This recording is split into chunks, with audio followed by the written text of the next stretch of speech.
It's time for Animaniacs. Okay, I referenced the opening of the song, but seriously, it is time for me to talk about Animaniacs, one of the greatest animated shows. Even though there's so many best animated shows out there, this is the first time I'm talking about this show because I've never mentioned it before in my videos.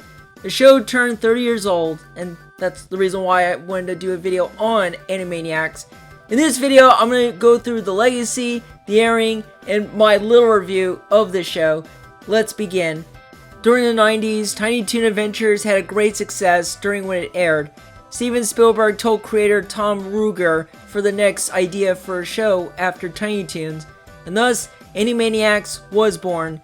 It aired on September 13th, 1993 on the channel Fox Kids, and during the run, it was very popular.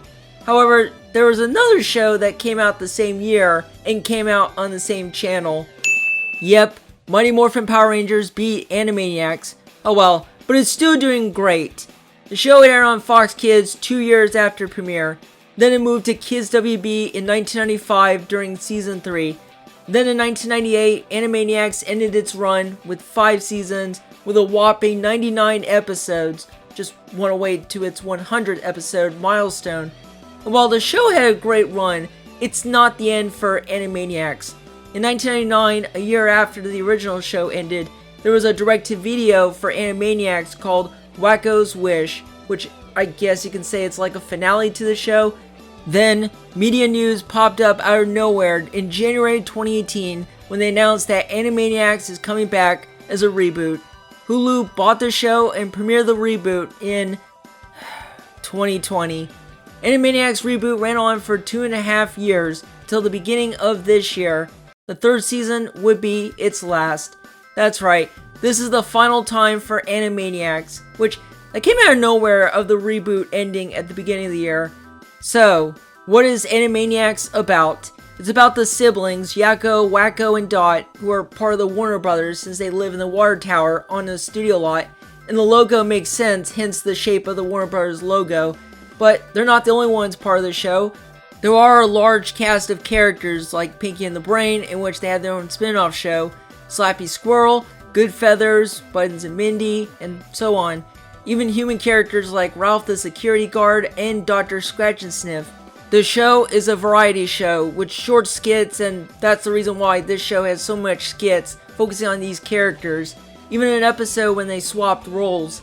Okay, with those out of the way, let's get into my little review of the show. This show is great. It's in my top 20 favorite TV shows. I mentioned this before, but it will never top these 4 of my favorite anime shows. It still belongs in my top 20. I can't put it in my top 10. It's better than Legend Chorus, I'll give it that. Everything in the show is great. It's got some catchy songs you won't stop humming. I love the satirical social commentary, even pop culture references, which I'm a sucker for that. The humor in the show is great, but another great thing about the show is it's aimed at the adult audience. There's innuendo and references that I don't think children will follow that. It's just so good. I could talk more about this show, but I think my little review is good enough. I will say, I binge watched this show back in January 2018, immediately after the reboot just got announced. Talk about coincidence. Yeah, with the whole I think not part. As for the reboot, I will get to that in the future since there's so many shows I need to watch, but the reboot has a few episodes, so it's not too bad to watch them next year. Also, I will talk about the show again in a future video when I do my top 20 favorite shows video. That is all for Animaniacs. Happy 3rd anniversary, and let's give Yakko a word before I end it. Good night, everybody. See you all.